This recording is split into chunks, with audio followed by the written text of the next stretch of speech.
Hello and welcome to the Business Pass International channel on this segment called Leading Edge, where we bring you stories from top business people and executives who share their journey and reflections on what it is that they believe it takes to be successful. My name is Dominic Galbepe.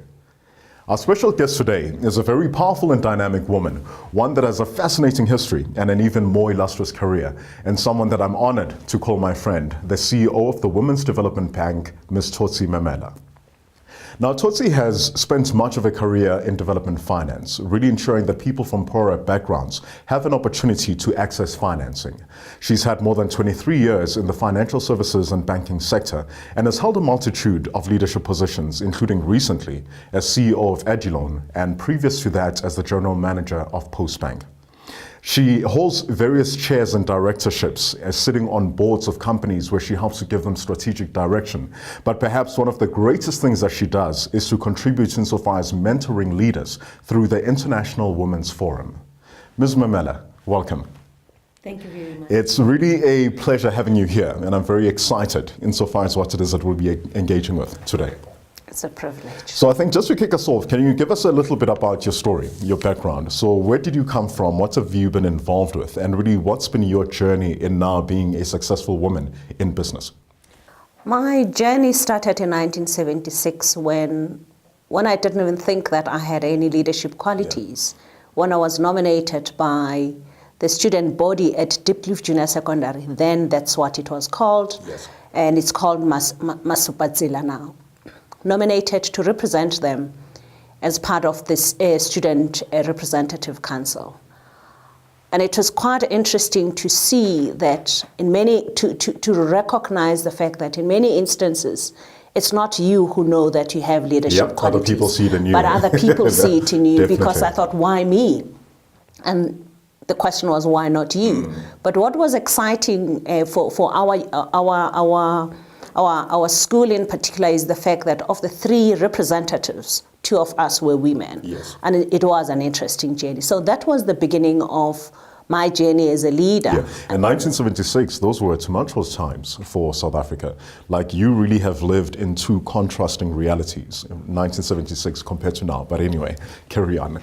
Yeah, so that's where my leadership journey started. Yeah. And subsequent to that, obviously I did not write exams in 1976 because I couldn't rally the forces and say people should not write exams, and then I do so. It was very painful for me because my mother has always taught us that the only way you can get yourself out of poverty is through education. Yeah. I came from a very poor background. My mother was a domestic worker and my mother was a gardener when he came to Johannesburg initially, so I did come from a poor background, and my mother said the only thing you can help yourself to get out of this environment is through education. Wow.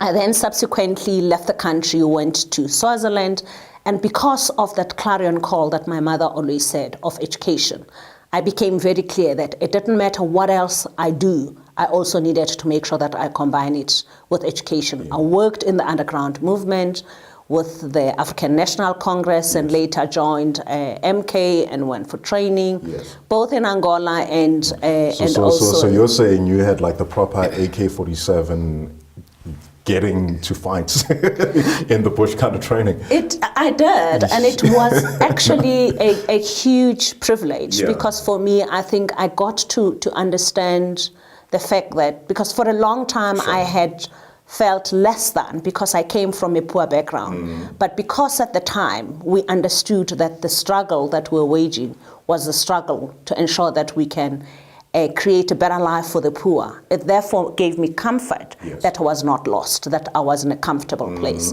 And I didn't feel less than even amongst my friends, whom at the time actually came from what you may have called at the time middle-class families because their parents were doctors with my background. And that's when my confidence began, because prior to that, I always thought I was not good enough because of just where I came from. So that's where my journey began. Sure. So from a mother that was a domestic worker, a father that was a garden boy, so like the classic South African story, to now growing to being one of the most influential women in business. Really, how did that transition happen, knowing what it is, the importance that you place on education? I think for me, that's why even today I still continue to say to young people, education is the most important thing. And I've since transcended in terms of my argument and say it's not only education, but the importance of entrepreneurship is just as important, because we found in our country that there's many people that are actually educated. They may have degrees, but they can't find jobs. I think that it's very important for us as a nation to make sure that we teach our children about entrepreneurship at a very young age, because entrepreneurship is not something that you are necessarily born with. Yep. But when you start it small, you find that over time, you fine-tune and you get to understand what are the things that are important. And as your business grows, then you understand what are the things that you need to focus on. So education on its own is not good enough if it's not combined with entrepreneurship. Definitely. I think given a context of South Africa, so South Africa right now, black youth unemployment is sitting at around 56% unemployment rate. Okay, we're sitting in a reality where big corporations are likely to cut jobs rather than add to their labor force, which means that entrepreneurship becomes really important insofar as, what it is that we do as a society, insofar as the culture that we have coming through our education system. I'd like to get your views on that, insofar as what are your views on the culture of entrepreneurship in South Africa? And why is it you believe that we may have graduates who are sitting at home still begging and looking for jobs rather than doing things themselves, since they supposedly now have the skills to do so? I think it's because of our education system. Our education system teaches us to be job seekers and not job creators. Yes. And I think that is what we need to turn around. I mean, I find it interesting when students are arguing about the issue of fees and decolonizing education. Sure. But for me, over and above that, I think we need to make sure that we ensure that children from a very, very early age understand that they should be the creators of jobs. Because in Africa, as a continent, those are opportunities. And I think it's not actually an African thing, because even when you look at the American economy, it actually has been grown by small businesses. Sure. But it's not only making sure that you teach people about entrepreneurship from an early age, is to also ensuring that we create opportunities for people to access finance. Because if I have the skills, but I don't have the finance and I don't know where to go if I need to create my own business, it becomes a challenge. Definitely. And I think as an add-on to that, in South Africa, we've just celebrated Women's Day. I think it's been quite a number of years. They said it's 56 years or something like that. It's 60 years. 60 years since we had the ladies that went through to the union buildings and really championing women's rights.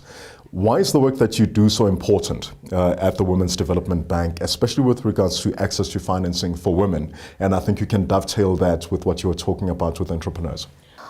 I think for us as WDB, it's first and foremost because the face of poverty is that of women. In many instances, you find that the men leave the rural areas, they come to towns to create better lives for their families. And some things may change, and you find that it's the women that get left behind.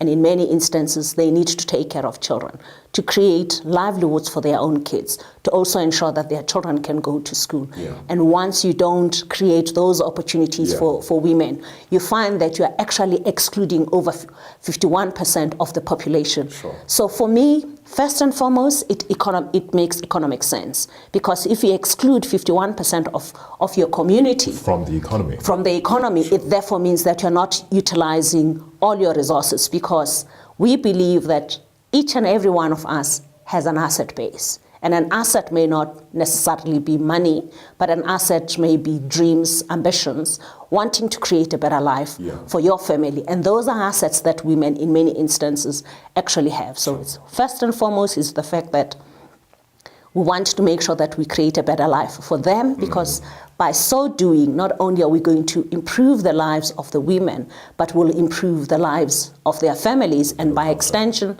the lives of the communities that they serve and the society at large. Sure. It does make economic sense. Absolutely. It's something that each and every country should actually focus on. on. I find it interesting with the elements that you deem to be assets, because I think in the banking and especially financial services market, access to finance, especially for poorer communities, especially for women, has been traditionally quite difficult for them to have access to that.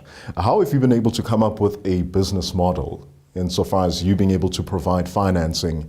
And do you still rely on, they need to have collateral, need to submit 50 pages, need to ensure that they do a blood test before they can be deemed fit to receive financing? Interestingly, we earlier on spoke about the importance of entrepreneurship and education.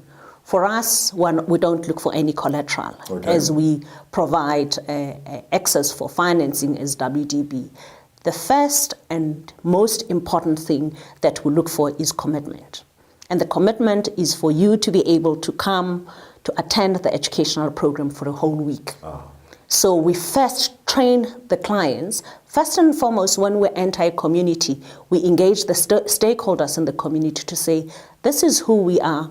These are the people that we want to target, because for us, targeting poverty is one of the most important things. And then we engage the stakeholders in that community. And then after that, we then start engaging women specifically, because we enter the home through a woman. We're not saying the other people in the family are not important. Yes. But we believe once we enter through the woman, everybody else in the family will actually be included. So we then take the women through training for 5 days. In some instances, actually the women that we train are people that are illiterate, that cannot read or write. But we have exciting programs to help them grow from strength to strength. And in that first week when we train the women, what we actually ensure is that if there are those that cannot write their names, because for us, we don't believe there's dignity in putting a cross. There's no dignity in putting your thumbprint. Contract. You need to make sure that you can write your name. These are things that we take for granted when we've been educated. Exactly. So there's a specific time which we dedicate for those that cannot write their names to make sure that they can write their names and their surnames. It doesn't matter how crooked it is. We don't believe there's dignity in putting a cross in a form. They should be dignified enough to be able to sign that themselves. And it's again because for us, why we're in this business, it's because we want to give women dignity. Yes. And you cannot have dignity if you can't read or write. And over time, we also have a computer-based program where we actually use the computer to teach women how to read. You have no idea how proud they are when they can read their own Bibles without having to call their kids to read the Bibles for themselves. That is fascinating. It's just a privilege to work in this space. That is absolutely fascinating.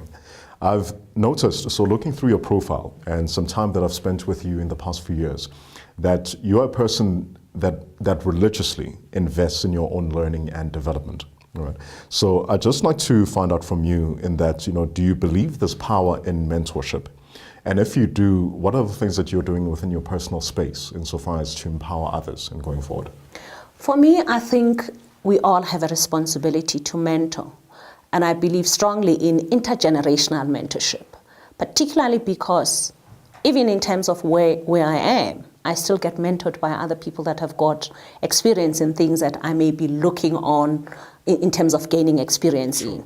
But I continue to mentor and coach other young people because I think it's very important for us to ensure that not only do we lift as we rise, but we enable younger people not to make the same mistakes that we've made. So in my space, not only do I mentor and coach people through IWF, which is an international organization that focuses, it's a women's organization that focuses on ensuring that we as a mature generation, if, for lack of a better word, can ensure that we coach and mentor young people. So within the International Women's Forum, I'm currently working with a young woman, a young professor who's actually in the University of Kenya, who's my mentee. But within the South African context, I also provide support to some of the young women. In many instances, people will pick up the phone or send an email and say,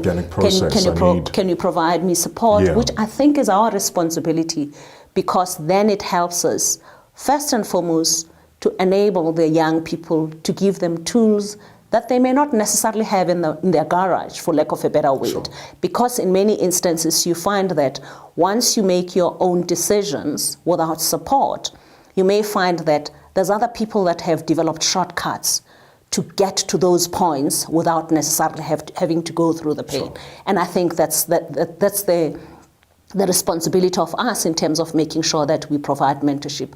But also in some instances, you find that you may not be aware of certain things even in your corporate environment or even in your business environment once you're running your own business. The other person that's looking from outside can be able to say, have you thought of this? Have you looked at that? Over and above giving you some of the skills that you may not necessarily have. They often say you can't see the picture when you're in the frame. Oh, definitely. And neither, once you are part of the forest, there's no way you can see the trees. No, awesome. I think before I ask you the last question, for me what intrigues me is I look at your journey, I look at your life story. Growing up in Apartheid South Africa, having been involved in politics at a very young age, having to leave the country. So really you've had a broad experience and broad exposure and distractions that really could have thrown you off. Many of your colleagues currently have not achieved to the level which you have. So I want to find out from you, what do you believe that you have done that has really gotten you to where you are now, instead of falling by the wayside? I think there's three words that I normally use, which are faith, focus, and follow through. And I think once you have faith and confidence in yourself, that it doesn't matter how hard it is, because in many instances you find that you have to work through the pain of having to study using a candle when you don't have electricity, sure. The pain of having to learn under a tree, the pain of having to stay with other people and work as a domestic worker so that you can get your education. And that's when you have the faith that it doesn't matter how hard I can achieve what I set myself to achieve. The issue of focus is when you are determined and you actually set your vision ahead, because it's not about what you can achieve today, is to say, what is it that I need to achieve in 10 years' time? And you say, I know that there may be detours along the path, but I need to focus and make sure that I chip in, I start by the small things. As one of leaders that I really, really respect talks about the chicken and the cow, sure. That you need to focus on the chicken to make sure that the small things get done. And once you get that focus, you then realize that the big things can actually get done. And the follow through is to make sure that even if you come across detours, never forget what the intention was and what the journey is. And I think that is what has helped me through the years. That's fascinating. And what can you see in the coming future? So the Women's Development Bank, what's really your vision with where it is that you're wanting to take it and where you see it going forward?